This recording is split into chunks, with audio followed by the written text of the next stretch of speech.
Hello friends, my name is Shubham और मैं आपके अपने चैनल टाइम साइकिल थ्योरी में बहुत बहुत स्वागत करता हूं। आज हम जानेंगे बॉक्स पैटर्न स्ट्रेटेजी के बारे में, जो कि रेंज कैलकुलेशन बेस्ड है। ये कॉन्सेप्ट बहुत ही पावरफुल होने वाला है, क्योंकि मैं इस वीडियो में आपको रेंज कैलकुलेशन के बारे में सब कुछ स्टेप बाय स्टेप बताऊंगा। तो इस वीडियो को बहुत ध्यान से देखो। तो सबसे पहले हम लोग क्या करते हैं कि यहाँ पर आपको देखने को मिल रहा है कि मैंने सबसे पहले यहाँ पर आपको स्टेप 1 के बारे में बताया। तो स्टेप 1 में आप लोगों को क्या करना है कि प्रीवियस डे का जो डेटा होता है, प्रीवियस डे का डेटा मीनिंग 1 डे की कैंडल हो सकती है, ठीक है। तो उसके बारे में भी हम लोग जानेंगे। तो मैंने सबसे पहले आप लोगों को क्या बताया है कि प्रीवियस डे के डेटा में हम लोग जाएंगे, मीन्स हम 1 डे के टाइम फ्रेम में जाएंगे। अब 1 डे की जो कैंडल होगी, ठीक है, 1 डे की कैंडल से ही करंट वर्किंग डे का जो पेंडिंग मूव होता है हम लोग वहां से पकड़ते हैं। तो देखो क्या होता है यहाँ पर, जो 1 डे की टाइम फ्रेम में आप लोगों को क्या क्या मिलेगा। 1 डे के टाइम फ्रेम में आपको डे का हाई मिलेगा, डे का लो मिलेगा, ओपनिंग प्राइस मिलेगी और क्लोजिंग प्राइस मिलेगी। इसी के आधार पर हम लोग पेंडिंग मूव को पकड़ते हैं। वो किस प्रकार से पेंडिंग मूव आप लोग निकालोगे, तो मैं आपको ट्रेडिंग व्यू के चार्ट में ले चलता हूँ, वहां पर बताता हूँ कि किस प्रकार से हम लोग पेंडिंग मूव निकालते हैं। तो चलिए चलते हैं ट्रेडिंग व्यू के चार्ट में, स्टार्ट करते हैं दोस्तों। जैसा कि मैंने आपको बताया हूँ, सबसे पहले आपको डे का हाई मार्कआउट करना है, प्रीवियस डे की जो ओपन प्राइस है आपको वो मार्कआउट करना है, क्लोजिंग प्राइस उसको भी मार्कआउट करना है, एवं डे लो को भी आप लोग मार्कआउट करो। सब चीज़ करने के बाद हम लोग जाएंगे फर्स्ट 5 मिनट, ठीक है।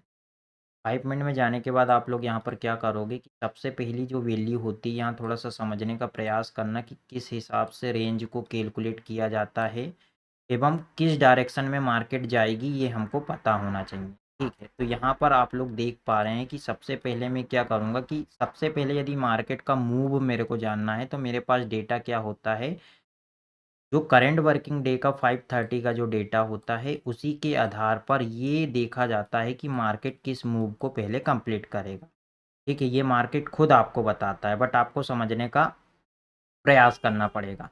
तो यहाँ पर जो मेरे पास मूव आ रहा है, यदि 5:30 की कैंडल है, इसको सबसे पहले आप लोग मार्क आउट कर लो। 5:30 की जो कैंडल आपने मार्क आउट की है, तो 5:30 की कैंडल को मार्क आउट करने के बाद आपके पास एक रेंज आती है कि जैसे ये 5:30 की कैंडल है, इस कैंडल की रेंज जो है 200 पॉइंट है, ठीक है, 200 पॉइंट है एग्जाम्पल के लिए। तो 200 पॉइंट में क्या होता है कि ये 200 पॉइंट जो जो रेंज आई आपके पास 5:30 की, इसको आप उसी कैंडल के लो से लगा के नीचे की ओर भी लगाओगे और उसके हाई से उसके हाई की ओर भी लगाओगे। वो कैसे लगाओगे वो बता देता हूँ, ठीक है। तो ये जो रेंज मेरे पास आई है, ठीक है, 5:30 की, इसको थोड़ा ध्यान से समझो। ये जो रेंज आई, ठीक है, अब यहाँ रेंज का मार्कआउट जो लेवल होगा मेरा, ये रेंज, ठीक। इस रेंज से मैं सबसे पहले क्या करूँगा, इस लेवल को भी मार्कआउट करूँगा और ये जो 5:30 की कैंडल का जो लो का है, इसको भी मैं मार्कआउट कर लूँगा, ठीक है। अब यहाँ थोड़ा सा ध्यान से समझना, पूरा गेम यहीं से शुरुआत होता है।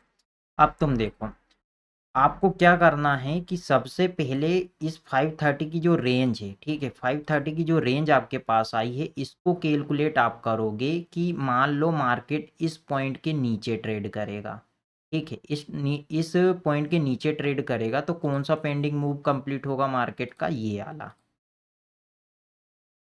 जो लो है, डे लो है, ठीक है। इस मूव को मार्केट कंप्लीट, अब यदि मान लो मार्केट इस पॉइंट के ऊपर ट्रेड कर रही है, ठीक है, अपने ओपनिंग प्राइस के ऊपर ट्रेड कर रही है, याद रखो थोड़ा, यदि अपनी ओपन प्राइस के ऊपर ट्रेड यदि मार्केट कर रही है, तो इस कंडीशन में क्या होगा, सबसे पहले आपके पास दो ही पॉइंट आएंगे। दो पॉइंट वो कौन कौन से होंगे, सबसे पहले मैं यूज करूंगा डेट एंड प्राइस बॉक्स का, और मैं सबसे पहले हाई से लेके लगाऊंगा कि क्लोजिंग प्राइस, ठीक है। क्लोजिंग प्राइस मेरे पास कौन सी वाली है, ये वाली, ये जो क्लोजिंग प्राइस है, इसको मैंने मार्कआउट कर लिया हूँ और इसका मैं कलर थोड़ा सा चेंज कर लेता हूँ ताकि आप लोगों को क्लियरिटी के साथ समझ में आए। ये रेड कलर से मैंने इसको कर दिया। अब मैंने इसको हटा, ये इसको मैं फ़िलहाल हटा देता हूँ। अब सेकंड स्टेप में मैं क्या करूँगा कि ये जो ओपन वैल्यू थी, प्रीवियस डे की जो ओपन वैल्यू थी, इससे मैं वापस से इस रेंज को काउंट करूँगा और वापस से इस ओपन वैल्यू तक लगाऊँगा, ठीक है? जो ओपन वैल्यू मेरे पास आई थी, इसको मैं वापस से मार्क आउट, ये रेंज भी मेरे पास आ गई, ठीक है? ये 2 पॉइंट मेरे पास आ गए, कौन से? पेंडिंग मूव वाले, कौन से? अपसाइड के। नीचे के साइड मेरे पास रेंज कम थी, इसलिए मैं कोशिश करूँगा कि इस रेंज में इस पॉइंट को मैं ट्रेड ही ना लूँ, ठीक है? क्योंकि मेरे पास रेंज बहुत कम है। यदि रेंज मेरे पास 1000-1500 पॉइंट की आ रही है, तो मैं ज़रूर इस पेंडिंग मूव में जाके ट्रेड करूँगा।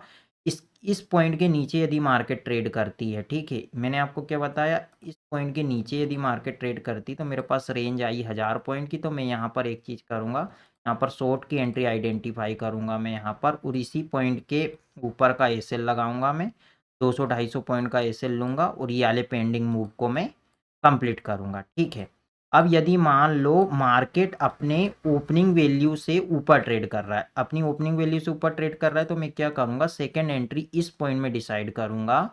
ये वाला जो ओपन वैल्यू था, ओपन वैल्यू ये यहाँ पर मैं वापस से क्या करूँगा कि यहाँ पर 200, मैं वैसे तो 150 पॉइंट का एसएल रखता हूँ, यहाँ से मैं 150 पॉइंट 200 पॉइंट का एसएल रखूँगा। सबसे पहला टीपी मेरा ये वाला होगा, सेकंड टीपी मेरा ये वाला होगा, ठीक है?